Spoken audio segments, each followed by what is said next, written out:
Mike, what are you going to be for Halloween? I put on I answered the door with my black pug dog, who's a bumblebee, and I put on dreadlocks and sunglasses. Not a lot of effort there. That's more effort than a lot of people put into it. Are you a porch lights on or porch lights off guy tonight? Oh, on for sure. We support. You know, we got 2 young ones, so That's true. we got to hustle around the neighborhood. But Yeah. we put the bowl out and first come, first serve. So My dog's the big head, so I'm good there. yeah, you got to be in the spirit. Yeah. It's fun for the kids, and you know, it's awesome. Well, we ready to get rolling here? We're just ready. We ready to go? All right, guys. Again, thank you guys for showing up today. We obviously we come off you know, a weekend where we were able to build and grow on a lot of things, and now we got a huge task in front of us, a huge challenge in front of us. You know, the utmost respect for what Kalani has done at BYU and the program he's built. They've played a schedule this year.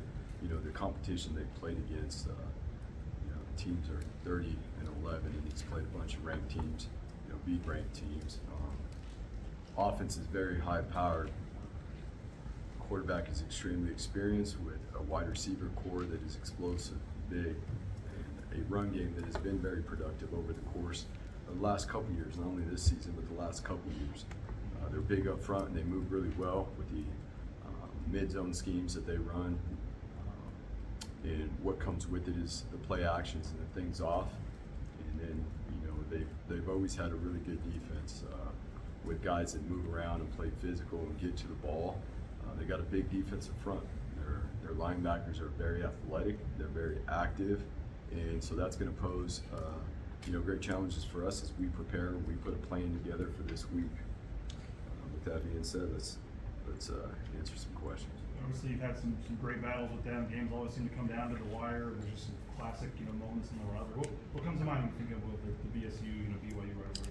Yeah, it requires your best, and that's the first thing. It's like, it requires you to be your best every single day this week.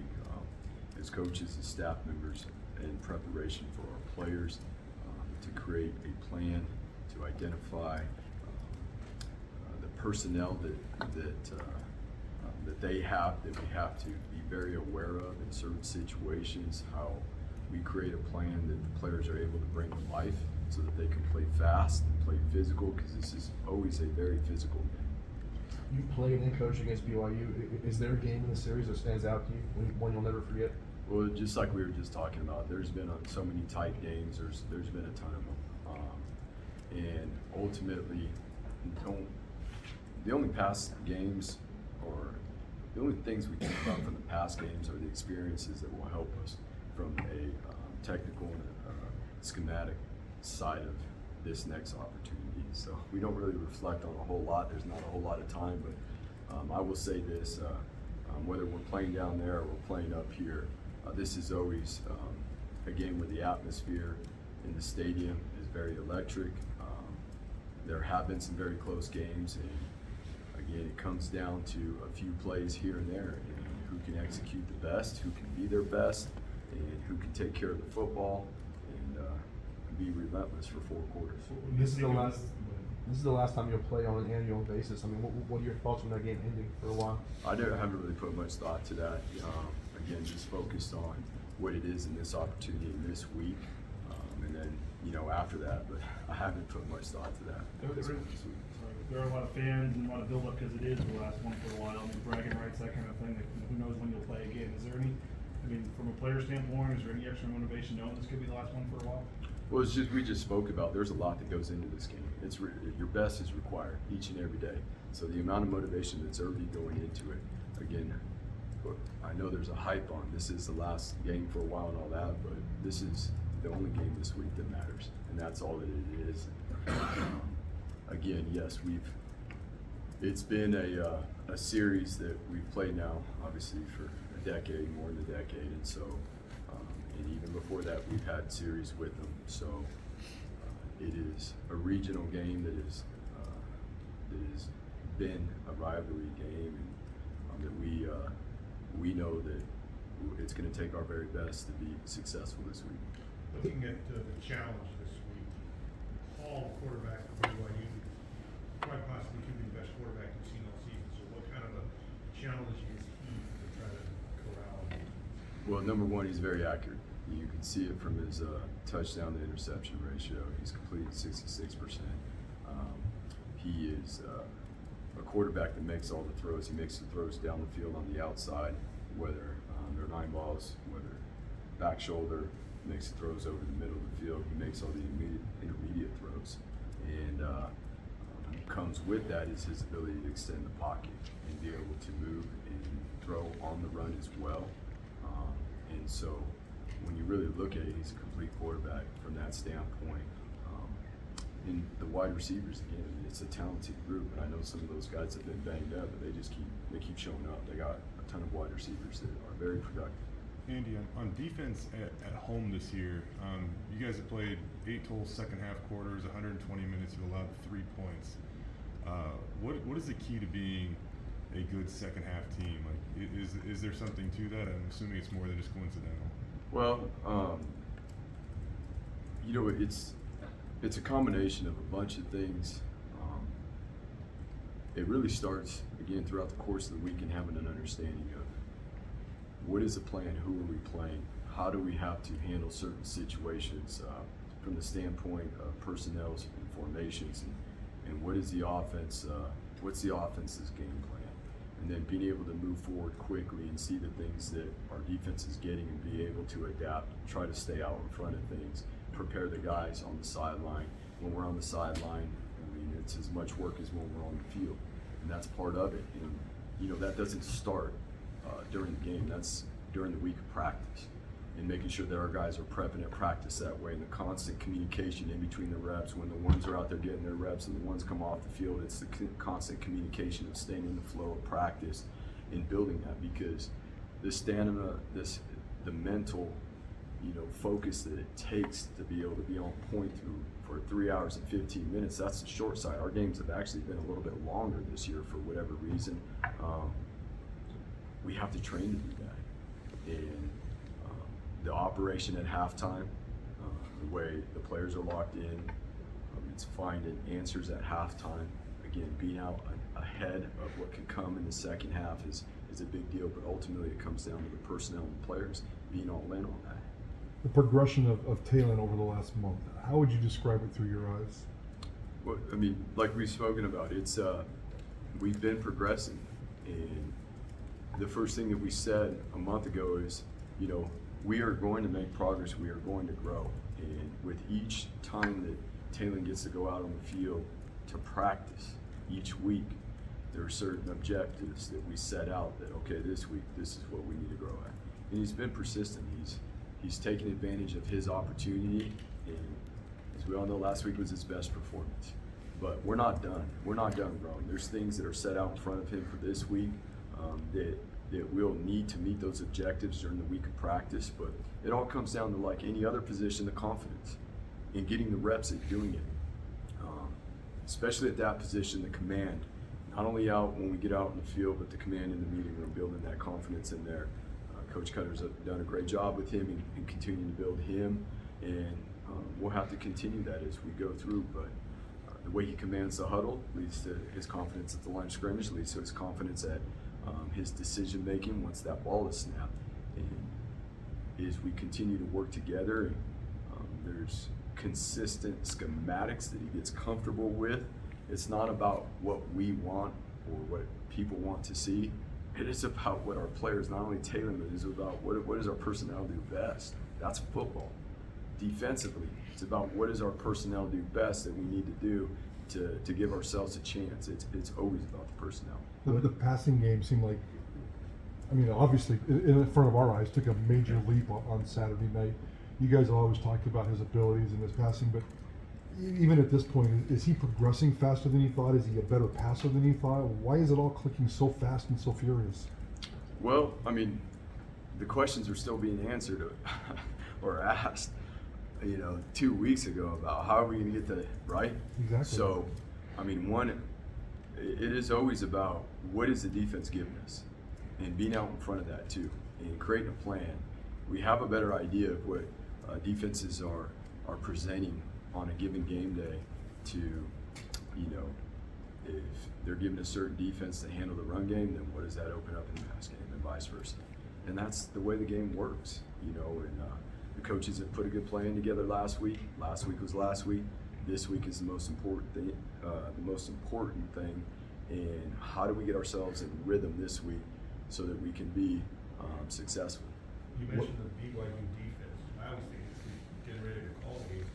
They give you a lot of personnel. They change things up a lot. So, what kind of challenge is that defense going to present? Well, they are. They're going to play. You know, they've been primarily 3-man front. They've mixed in 4-down fronts recently. You know, the zone coverages that come with that, they've traditionally been more zone. They have the ability to change it up and do some other things. Again, how relentless their defense plays has been their strength. How physical they are up front, how they pursue the ball, how they tackle, how they attack the ball. And so within those things, that's what creates, you know, as we've said, these matchups that end up being really physical games. What's the objective you laid out for Kalen this week?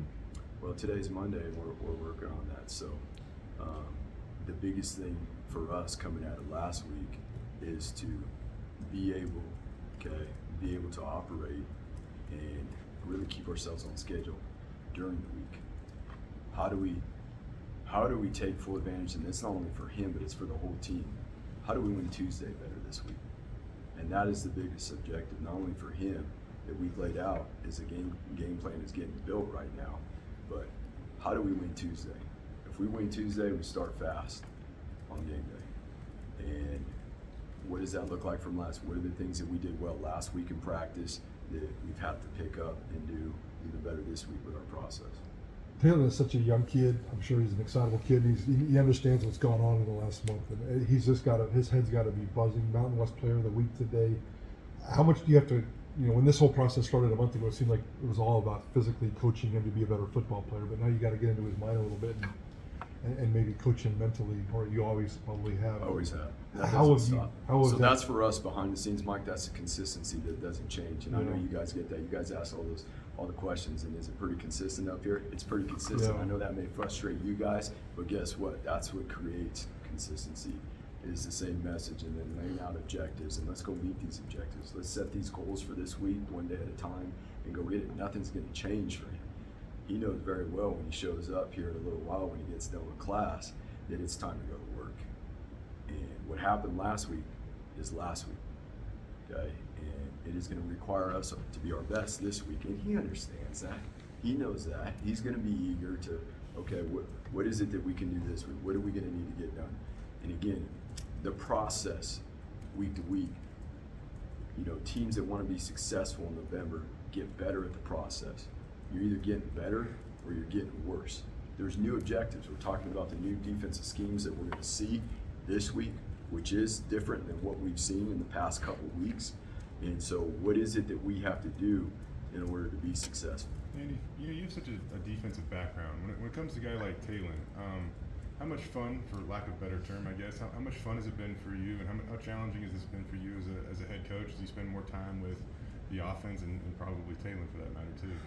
I love it. I mean, I love watching all the quarterbacks. I love seeing the way the room is moving right now. We see, you guys get to see what they do on the field, you know, but being behind the scenes and seeing them work at practice, seeing the good on good reps when our team's working, you know, when it's not a service or scout team and it's good on good, it's our ones versus our ones. Like, enjoying seeing that stuff, seeing the excitement, seeing the competitiveness at practice. That's where we got to keep building this thing. Our competitiveness at practice is everything, and it's fun to see Taylor do some of the things, you know, that he does in practice, and then see him do it on game day. And I'm just excited for him.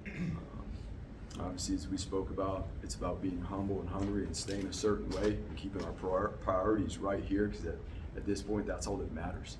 And watching him grow and seeing him do the things he is, I'm really excited for him. Do you have a policy, Andy, of winning Mountain West Player of the Week, or a system? Do you announce it in front of the team or him personally, or do you not, like when guys win awards like that?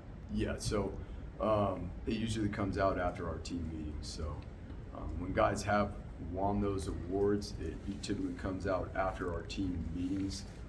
When we get together tomorrow morning, quarterbacks need all the times they need. They're not in here. It is about fundamentals and techniques for the overall team, and then we go straight into special teams, you know, on a Tuesday morning. But you know, we've been fortunate to have some guys. Again, I would say this, I think Talon would be the first to say that it is not just about him, it is about the guys around him, it is about the guys that he's working with and putting the work in. The wide receivers, there's plenty of wide receivers. They did really well in that game.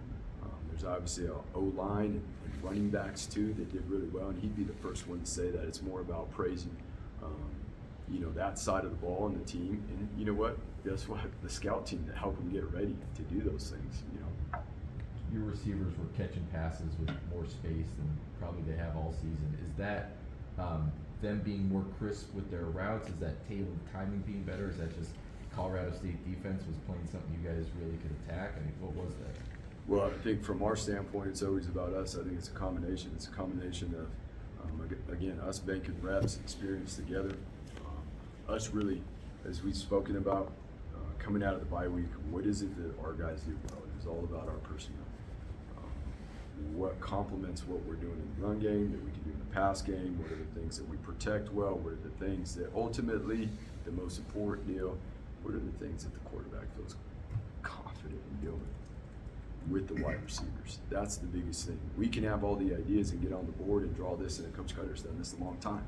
I mean, he obviously has so much knowledge, you know, when it comes down to schemes and those things. But the thing that I've admired and seen is that his ability to organize the things that Talon does well and that he can do well and keep it simple.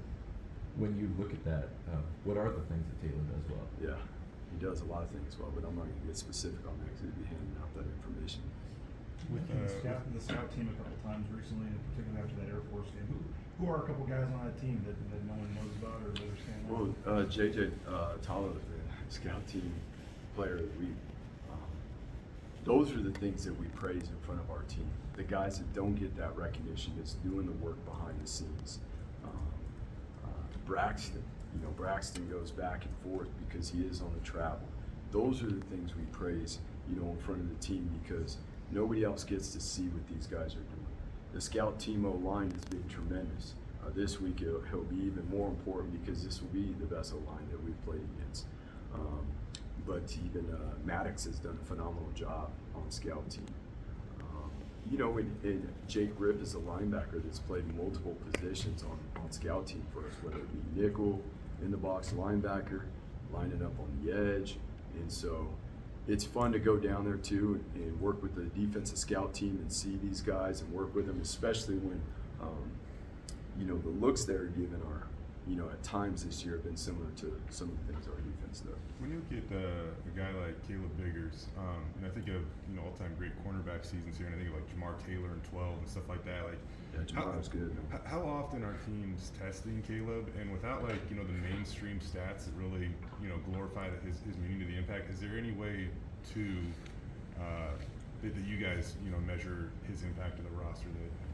Yeah, I mean, there's a. You know, if you just look at the traditional stats, whether you're looking at, the funniest thing is whether you're looking at the nose guard position or you're looking at the corner position, they can be misleading, you know, and there's two totally different positions. But two positions that are very critical to the success of a defense. And the way Caleb has played, you know, again, it's awesome to see a guy with the humility, okay, and that has the same approach, who is very mature and handles himself in a very professional way each and every day, and is so consistent. The guys that are consistent play consistent, you know, and he doesn't deviate. He doesn't. And obviously, when you're playing out there on the outside, you've got to have that next play mentality. And it's just been fun to see him and what he's done, and obviously what you know, we'll need him to continue to do 1 week at a time here. I know after the game, you know, Billy Bowen was talking about George, and he said something along the lines of, like, we knew George was going to he was implying the training room to get his body right to get back out on the field. We're at game 8 now. How how necessary is that, not just for guys like George, but for a lot of guys on the team to being your best on Saturdays? What does that take? Well, we've spoken to the team in depth about that recently. Everybody's in the same position. Okay. Some teams haven't even had a bye week yet. Okay. We're going into the last quarter of the season, and in this game, this is a very not only physically but mentally demanding game, and that's where it starts. Making those decisions in November that I'm going to take better care of my body. It starts with rest, right? And let's be honest, it's a little bit colder outside. Days are a little bit shorter. Making the right choices to take care of yourself, and it's not just our body in football and being in here and being proactive, but it is also handling. These are students, prioritizing our time with our schoolwork and staying on top of that stuff. Those are all the things that go into it.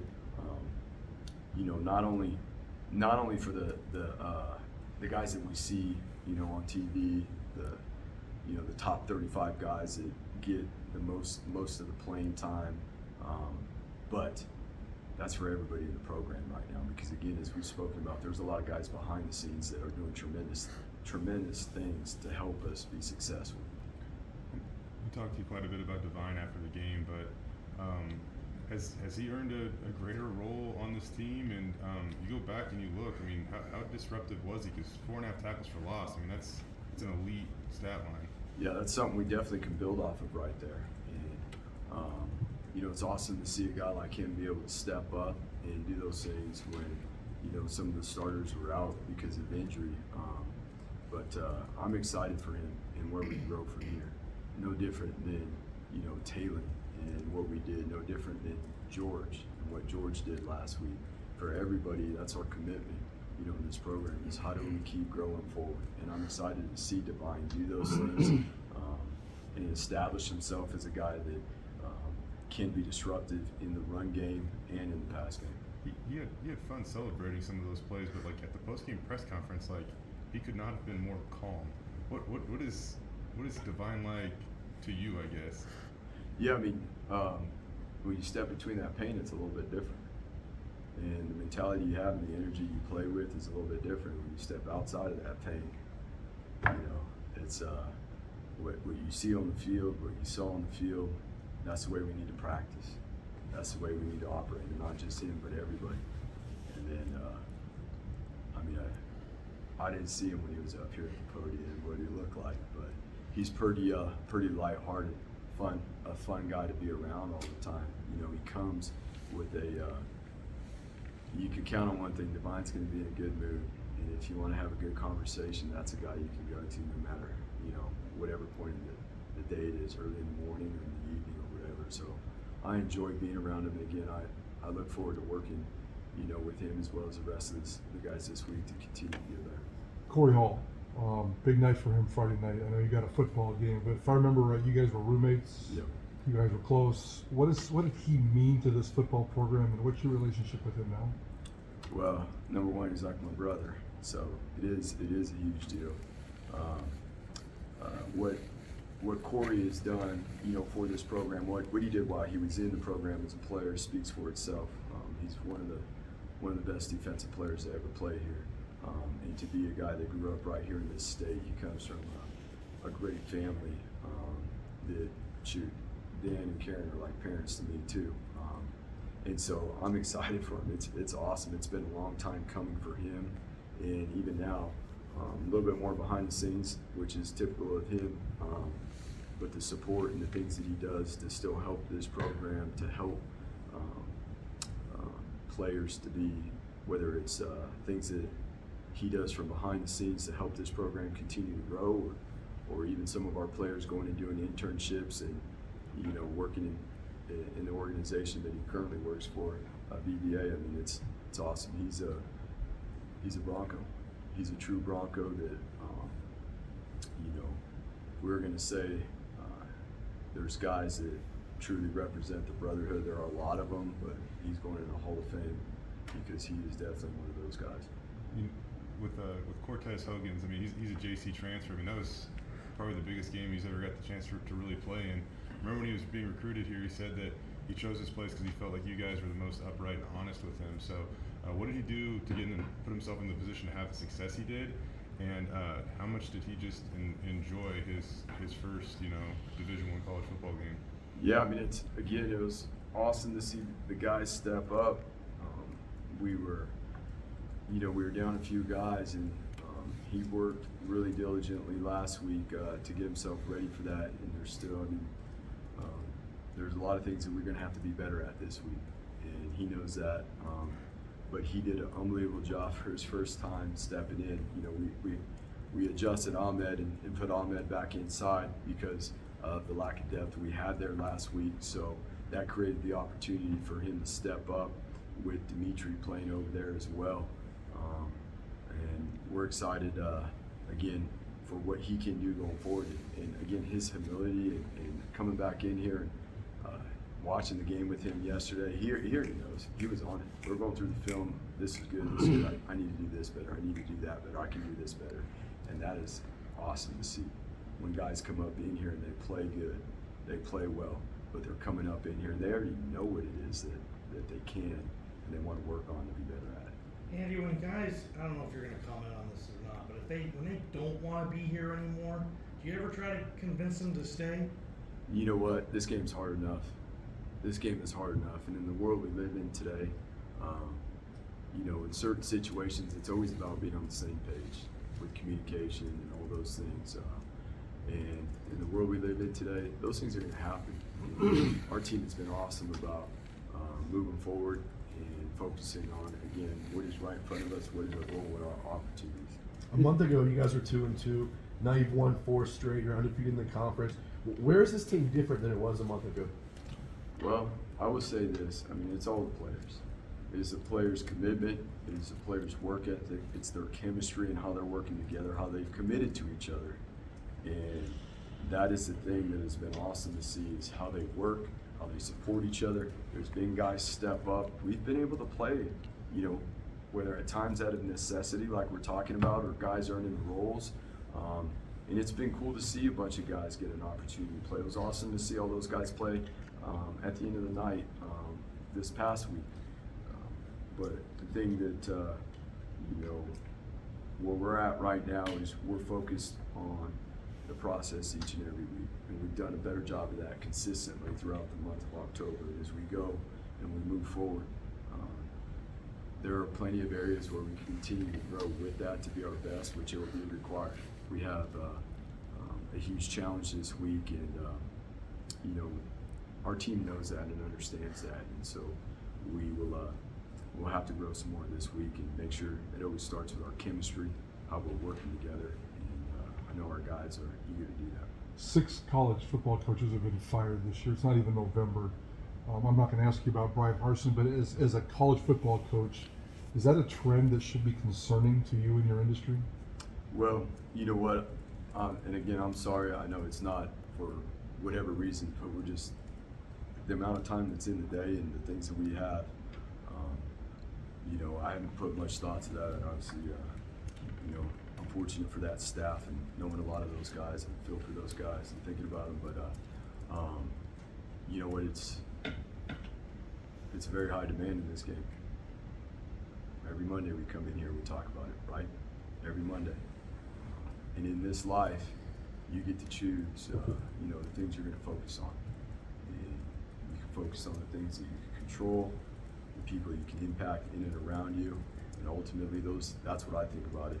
And keeping the game that we love, the sacred game that's helped so many of us, the game that's helped us create so many relationships, and not only that, but the things that we've gotten from it. Those are the things that I focus on, and I know it is demanding.